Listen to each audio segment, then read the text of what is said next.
Halo semuanya, Assalamualaikum warahmatullahi wabarakatuh. Selamat datang kembali di channel Info Japan ID.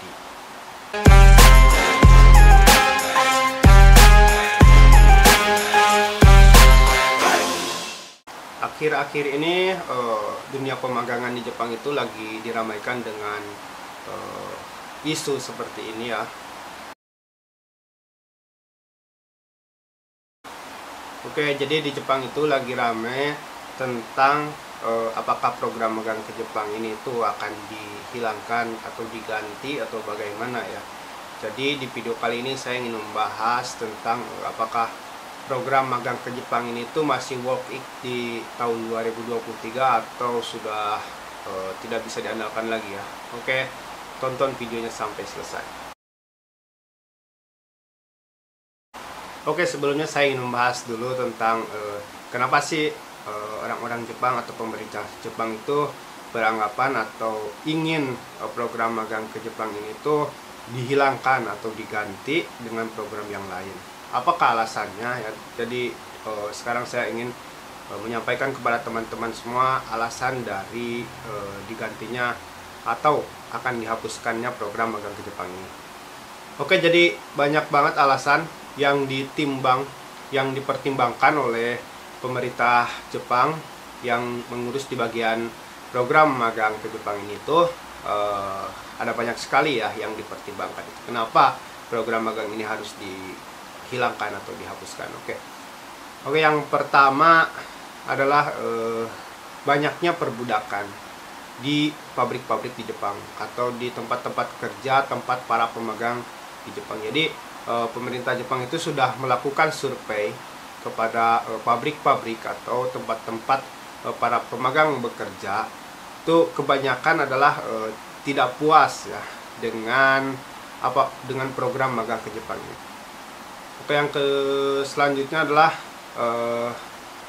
banyaknya perbulian ya di pabrik-pabrik di Jepang. Dan menurut saya ya, awal-awal saya pun juga terkena bully oleh senpai-senpai di pabrik itu ya, oleh orang-orang Jepang. Bukan berarti bully itu dengan bahasa ya, dengan kata-kata ya. Tapi pembulian di Jepang itu adalah dengan cara mereka memberikan pekerjaan kepada kita ya. Jadi di mana program magang ke Jepang itu, peserta magang ke Jepang itu yang sebenarnya kita itu belajar bukan sebagai pekerja ya. Jadi ya maklumlah, kita itu harus bekerja sesuai dengan apa yang telah ditetapkan ya di awal. Nah, tetapi kadang pabrik itu mereka memberikan pekerjaan yang di luar ya, yang di luar keterampilan kita sebagai peserta magang ke Jepang. Jadi banyak sekali ya terjadi seperti ini. Bahkan saya pun mengalami sendiri ya hal-hal seperti itu. Nah, apalagi di konstruksi ya, di bagian konstruksi itu pasti ya banyak banget yang dibully, banyak banget yang kabur dari bagian konstruksi, dan banyak banget yang gak tahan ya di konstruksi itu. Jangankan di konstruksi ya, saya pun yang bekerja di pabrik itu sebenarnya sudah merasa terbully ya dengan hal semacam itu ya. Jadi dimana saya itu nggak bisa melakukan, tapi kita itu dipaksa harus melakukannya gitu kan. Terus biasanya pekerjaan yang harusnya dikerjakan oleh orang Jepang, harusnya dikerjakan oleh senpai-senpai orang Jepang, biasanya senpai-senpai orang Jepang itu akan melimpahkan pekerjaan itu kepada kita. Nah, itu sudah termasuk ke dalam pembulian ya. Makanya dari survei itu banyak dari para peserta magang di Jepang ini itu yang merasa tidak nyaman ya bekerjanya itu ya, yang merasa kurang lah sebagai program magang ke Jepang itu. Oke, selanjutnya adalah masalah gaji ya. Jadi pemerintah yang di bagian pemagangan ini tuh, yang mengurus bagian pemagangan itu tuh, mereka menjelaskan juga bahwa pabrik di Jepang itu menginginkan para pemagang, para peserta magang itu dikarenakan gajinya yang murah, tapi kerjaannya itu bisa sama seperti para pekerja yang lain. Nah, ini ya yang membuat pemerintah Jepang itu membuka matanya ya kok banyak gitu perusahaan-perusahaan yang mempekerjakan peserta magang di bawah kemampuannya gitu kan, sedangkan gaji yang mereka terima itu tidak seberapa kalau misalkan dibandingkan dengan pekerja ya, apalagi dibandingkan dengan orang Jepangnya gitu kan. Gaji kita itu dua kali ya berbanding gitu kan, orang Jepang itu 3 kali, 2 kali, 3 kali lipat lebih banyak daripada gaji kita gitu. Sedangkan gaji kita ini itu di bawah mereka. Nah, tapi kita itu harus bekerja di atas mereka. Kita itu harus yang paling semangat para peserta magangnya. Jadi ini tuh menjadi alasan, salah satu alasan kenapa program magang ke Jepang ini tuh akan dihilangkan atau diganti. Oke, selanjutnya adalah masalah bahasa ya. Jadi peserta magang ke Jepang itu waktu mereka datang ke Jepang itu mereka gak begitu mahir ya belajar atau ngomong dalam bahasa Jepang. Dan begitu pun dengan saya ya, 1 bulan 2 bulan itu saya hampir sama sekali itu nggak bisa ya ngomong pakai bahasa Jepang. Walaupun saya itu udah belajar 1 tahun di Indonesia mengikuti program IM Japan, tetapi pas datang ke Jepang itu pada saat bulan pertama itu, waduh, pokoknya ngomong pakai bahasa Jepang itu gimana ya, susah banget gitu kan. Kita harus mikir dulu gitu kan, sebelum kita ngomong harus pikir dulu ini kosakatanya apa gitu kan, ini bungkainya apa gitu kan. Nah, ini juga menjadi salah satu alasan ya, dimana orang itu nggak sadar kalau dia itu lagi dibully gitu kan, karena dia itu nggak bisa ngomong bahasa Jepang gitu, atau dia itu nggak ngerti bahasa Jepang. Jadi terjadilah banyaknya perbulian di pabrik-pabrik, di konstruksi apalagi ya, seperti itu. Oke teman-teman semua, jadi di tahun 2023 ini tuh rencananya pemerintah Jepang itu akan menghilangkan program praktek magang ke Jepang. Kenapa saya bisa tahu ya? Kemarin waktu bulan 3 Tantosa atau pembimbing saya dari TSK ya, karena saya sekarang sudah bukan program magang ke Jepang, saya adalah peserta SSW. Jadi mereka itu mengatakan kalau misalkan program magang di Jepang ini itu akan dihilangkan katanya. Dan sekarang itu dalam proses rapat seperti itu ya, di kalangan para pejabat-pejabat yang menaungi untuk program magang ke Jepang itu.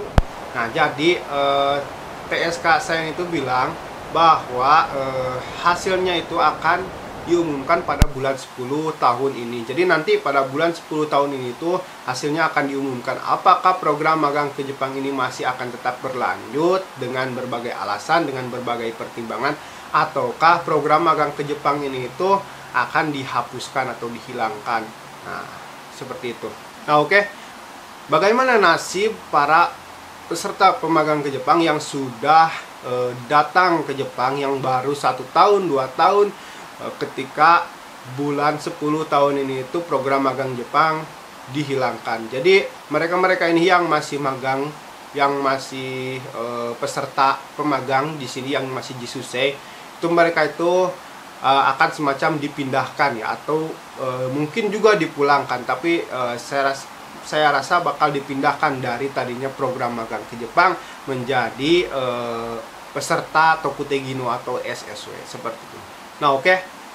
Di tahun 2023 ini menurut saya program magang ke Jepang itu sudah kurang worth it ya.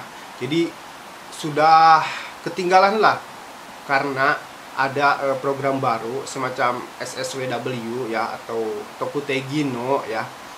Karena program ini tuh lebih worth it ya, dimana kita itu bekerja ya sebagai pekerja berketerampilan khusus memang ya, dan gaji kita itu di atas pemagang peserta ya, dan juga kita itu dijamin juga ya sama seperti pemagang juga. Tetapi untuk mengikuti program SSWW ini itu juga banyak banget persyaratan-persyaratan yang harus dilengkapi ya, kalau misalkan teman-teman ingin mengikuti program SSW ini itu ya. Mulai dari gaji yang lebih tinggi, terus juga pekerjaan yang lebih sesuai ya, karena kita juga sebagai pekerja jadi kita bisa menyesuaikan pekerjaan ya. Nah terus juga kehidupan juga yang tidak dibatasi, seperti kalau misalkan waktu di SUSE itu kita nggak boleh bikin SIM, tapi ketika sudah SSW kita boleh bikin SIM ya, kita boleh beli mobil, kita boleh beli motor, pokoknya kehidupan kita itu rata sama seperti orang Jepang ya, seperti halnya orang Jepang juga. Nah, nggak mungkin ya kalau misalkan kalau misalkan orang Jepang itu menghilangkan orang-orang non Jepang untuk dihilangkannya dari Jepang, itu nggak mungkin ya, karena Jepang itu sendiri sangat membutuhkan ya tenaga-tenaga pekerja-pekerja dari luar Jepang. Karena apa? Karena penduduk Jepangnya sendiri itu dia berkurang ya. Jadi dari tahun ke tahun itu penduduk di Jepang itu berkurang, bukannya menambah ya. Jadi angka kelahiran di Jepang ini tuh sangat rendah ya dibandingkan negara-negara lain. Jadi Jepang itu sangat membutuhkan para pekerja dari luar negeri. Jadi kalau menurut saya seharusnya lebih dipertimbangkan lagi untuk para pekerja dari luar negeri. Nah, seperti itu. Oke semuanya, terima kasih sudah nonton video saya sampai akhir dari awal ya, tentang sekarang program magang ke Jepang ya, dan juga SSWW. Tadi sedikit sudah saya sampaikan ya. Kalau teman-teman ingin mengikuti SSWW, nanti akan saya rincikan ya di video selanjutnya tentang cara-cara bagaimana mengikuti SSWW ya. Karena ada isu program magang ke Jepang ini itu akan dihilangkan, jadi kemungkinan saya pun akan mengubah dari tadinya channel ini itu sebagai landasan untuk teman-teman yang ingin bekerja lewat program magang ke Jepang, tetapi saya akan mengubah menjadi landasan teman-teman untuk bekerja ke Jepang lewat program SSWW. Jadi di channel ini itu saya akan memperbanyak video tentang SSWW ya. Oke semuanya, sampai ketemu lagi di video selanjutnya ya. Jangan lupa di like, di share, dan juga di subscribe biar Info Japan ID itu lebih semangat lagi gitu ya bikin videonya. Dan alhamdulillah dari teman-teman semua sekarang sudah banyak sekali subscribe-nya, sudah sampai 1000 lebih ya. Dan alhamdulillah channel ini tuh sudah monetisasi, dan alhamdulillah saya pun sedikit-sedikit ya mendapatkan sampingan dari YouTube ini itu. Dan terima kasih banyak sekali buat teman-teman yang sudah subscribe channel ini dan juga sudah menonton, sudah like dan juga komen. Banyak banget ya yang komen di video-video sebelumnya, dan terima kasih ya. Nanti akan saya perbanyak lagi ya tentang video-videonya, dan juga video-video bahasa Jepangnya juga. Oke, sampai jumpa di video selanjutnya. Bye bye. Salam Info Jepang.